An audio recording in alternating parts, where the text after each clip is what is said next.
देखिए आज जिस विषय पे बात करना विषय है खनिज तथा ऊर्जा संसाधन। ठीक है, इसमें हम खनिज के बारे में जानेंगे और ऊर्जा संसाधन के बारे में जानने की कोशिश करेंगे।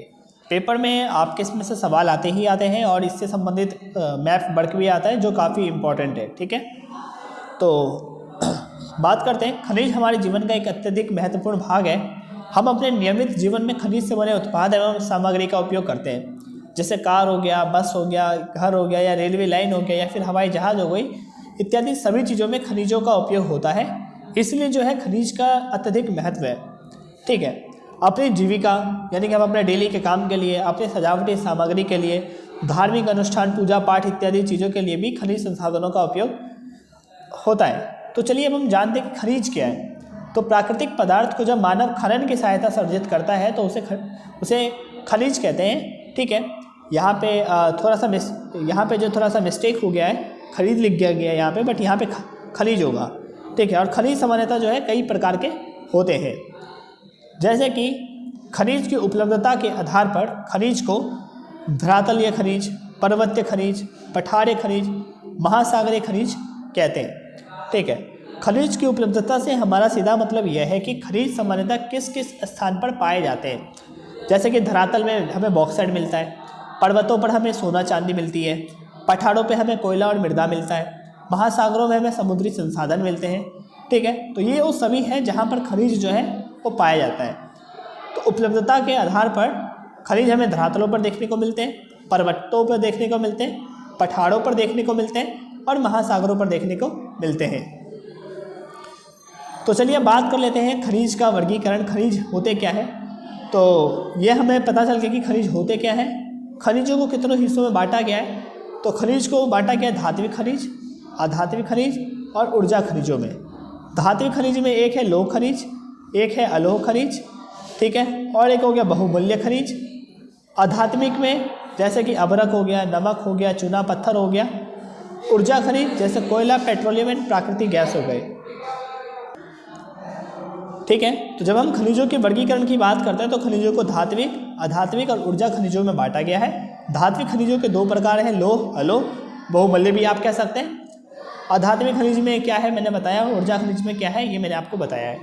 तो चलिए नेक्स्ट टॉपिक पे चलते हैं, बात करते हैं धात्विक खनिज को लेके। ठीक है, तो धात्विक खनिज में जो लौह अयस्क है काफ़ी इंपॉर्टेंस है। तो धात्विक खनिज को आपको पता है, धात्विक खनिज में दो हैं, एक है लौह और एक है आपका अलोह। ठीक है, तो पहले बात करते हैं लौह अयस्क के बारे में। तो ये सभी उद्योगों का आधार है, जिस कारण इसे आधारभूत उद्योग भी कहते हैं। भारत में उच्च कोटि के लोह अंश पाए जाते हैं। लोहा इसमें जो है, लोहा जो है वो चार प्रकार के होते हैं, hematite, magnetite, limonite and siderite. तो जो लौह खनिज है वो लौह खनिज में लौह अयस्क जो है मुख्य है। ठीक है, तो इसमें देखिए ये सभी उद्योगों का एक विकास का आधार है, जिस कारण जो है इसे आधारभूत उद्योग भी कहते हैं, क्योंकि सभी उद्योग जो हैं डायरेक्टली और इनडायरेक्टली लोहे के ऊपर ही डिपेंडेंट है। ये बात तो आपको पता है कि अगर बिना लोहे के कुछ हो नहीं सकता, तो इसलिए इसकी जो अहमियत है, इसका जो योगदान जो है वो काफ़ी ज़्यादा है। तो भारत में जो है ना उच्च कोटि का लोह अंश पाया जाता है, जिनमें जो भारत में चार तरीके के लोह पाए जाते हैं, hematite, magnetite, limonite and siderite. ठीक है, जिनमें से भारत में जो है ना मैग्नेटाइट जो है इस तरीके के लोह खनिज पाए जाते हैं। क्यों? क्योंकि इसका जो इम्पोर्टेंस है बहुत ही ज़्यादा है और ये उच्च किस्म का है, यानी कि हाईली ब्रांडेड है। ठीक है, तो चलते हैं हम नेक्स्ट देखते हैं, भारत में लौह अयस्क की पेटी यानी कि जो लौह अयस्क है वो भारत के किन किन क्षेत्रों में पाया जाता है। तो पहला रीज़न आता है उड़ीसा झारखंड की पेटी। यहाँ पे हमें हेमेटाइट जैसी लौह अयस्क देखने को मिलती है, और यहाँ पे जो जगह है जहाँ पे ये पाया जाता है उसको मयूरभंज और केंदुझर कहते हैं। उसके बाद जो सेकंड आता है वो आता है दुर्ग विस्तार, चंद्रपुर जो इलाका है उधर बैलाडीला है यहाँ पे, महाराष्ट्र और छत्तीसगढ़। इसमें उच्च किस्म के लोह जो है यहाँ पे मिलते हैं, और यहाँ के जो लोह के किस्म है वो जापान और दक्षिणी कोरिया को किया जाता है। उसके बाद हो गया आपका बल्लारी, चित्रदुर्ग। ठीक है, यहाँ पे कर्नाटक की इस पेटी में अधिक लोह है, ये कर्नाटक में है।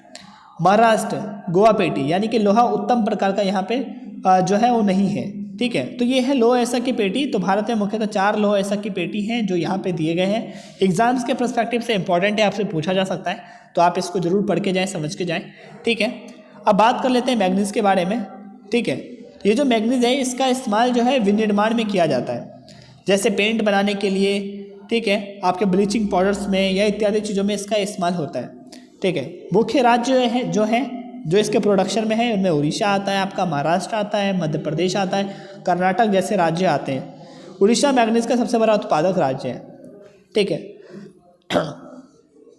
सबसे ज़्यादा। बट मैग्नीज उत्पादन में राज्यों का अंश देखेंगे तो प्रेजेंट टाइम में आप देख लें कि जो आपका मध्य प्रदेश है उसमें 33 होता है, यहाँ उड़ीसा है 16%, कर्नाटक है 12%, आंध्र प्रदेश है 10%, महाराष्ट्र है 27%। तो वर्तमान समय में अगर हम देखें 2018-19 के डेटा के अकॉर्डिंग, तो मध्य प्रदेश जो है ना मैग्नीज का सबसे ज़्यादा उत्पादन करता है, ठीक है।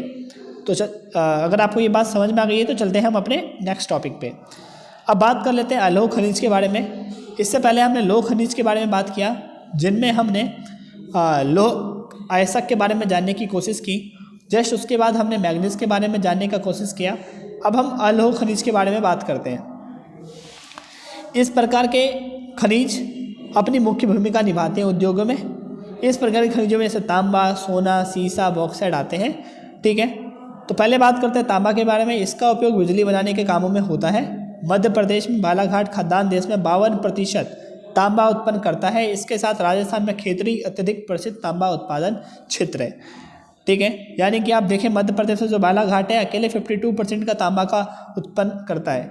उसके बाद आता है बॉक्साइट। यह एक अत्यधिक महत्वपूर्ण धातु है, लोह जैसी शक्ति के साथ अत्यधिक हल्का भी है। बॉक्साइट मुख्यतः अमरकंटक के पठार बिलासपुर कटनी में पाया जाता है, ठीक है। एग्जाम्स के पर्सपेक्टिव से आपको पूछा जा सकता है कि बॉक्साइट के डिस्ट्रीब्यूशन के बताइए कि किस जगह पे पाया जाता है, ठीक है। तो अब तक जो हमने पढ़ा वो धात्विक खनिज के बारे में पढ़ा था। धात्विक में हमने लोह और अलोह पे बात करने की कोशिश की। अब बात करते हैं अधात्विक खनिज। अधात्विक खनिज में किसी भी प्रकार का लोह का अंश नहीं होता, यानी कि लोह का क्या होता है, अभाव होता है। जिनमें है पहला अवरक। यह पारदर्शी काले, हरे, पीले, भूरे रंगों का होता है। इसके उत्पादन में बिहार, झारखंड की कोडरमा, गया, हजारीबाग, पेटी जो है अग्रणी उत्पादक है। दूसरा आता है आपका चूना पत्थर। ये कैल्शियम से बनी चट्टानों में पाया जाता है। यह अधिकांश अवसादी चट्टानों में पाया जाता है। सीमेंट उद्योगों के लिए चूना पत्थर आधारभूत उद्योग, इसका वितरण जो है कर्नाटक में, गुजरात में, तमिलनाडु में, राजस्थान में और मध्य प्रदेशों में है, ठीक है। अब हम सबसे मेन जो बात है ये समझ रहे हैं कि हम खनिजों का संरक्षण जो है वो किस तरीके से करें। तो खनिजों के संरक्षण करने का पहला तरीका तो यह है कि हम खनिजों का कम से कम उपयोग करें। अगर हम इनका कम इस्तेमाल करेंगे, कम उपयोग करेंगे तो खनिज जो है सुरक्षित रहेंगे, संरक्षित रहेंगी, ठीक है। दूसरा यह है कि हमें तकनीकी विकास करने की ज़रूरत है, ठीक है। एक तकनीकी रूप से डेवलपमेंट करने की ज़रूरत है। अगर तकनीक विकास हो जाएगा, टेक्नोलॉजिकल डेवलपमेंट हो जाएगा तो खनिजों का संरक्षण हो सकता है। तीसरी जो मुख्य बात है वो है जागरूकता। लोगों के पास जागरूकता की कमी है, जिसकी वजह से संसाधन का अत्यधिक मात्रा में दोहन हो रहा है। तो जागरूकता भी होनी चाहिए। भली भांति छानबीन, हमें खनिजों की बढ़िया तरीके से छानबीन करनी पड़ेगी। देखना पड़ेगा कि कौन सा खनिज जो है किस जगह पे, किस स्तर पर जो है वो पाया जाता है, ठीक है।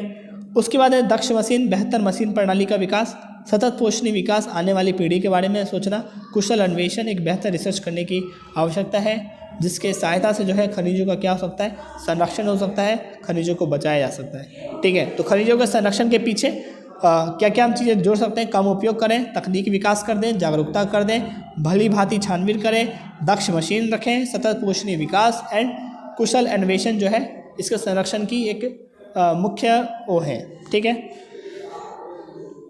अब हम बात करते हैं अपने ऊर्जा संसाधन को लेके, ठीक है। तो जब हम ऊर्जा संसाधन की बात करते हैं तो इसे हम दो भागों में वर्गीकृत करते हैं, यानी कि दो हिस्सों में डिवाइड करते हैं। एक हो गया परंपरागत ऊर्जा के स्रोत, एक हो गया अपरंपरागत ऊर्जा के स्रोत। परंपरागत ऊर्जा के स्रोत को अनवीकरणीय संसाधन के नाम से जानते हैं और अपरंपरागत ऊर्जा के स्रोत को हम नवीकरणीय संसाधन के नाम से भी जानते हैं, ठीक है। तो पहले चलते हैं परंपरागत ऊर्जा, यानी कि जो परंपरा से बनी हुई है, जैसे कोयला। यह बहुतायत में मिलता है। इसका जो उपयोग है विद्युत के क्षेत्रों में अधिक होता है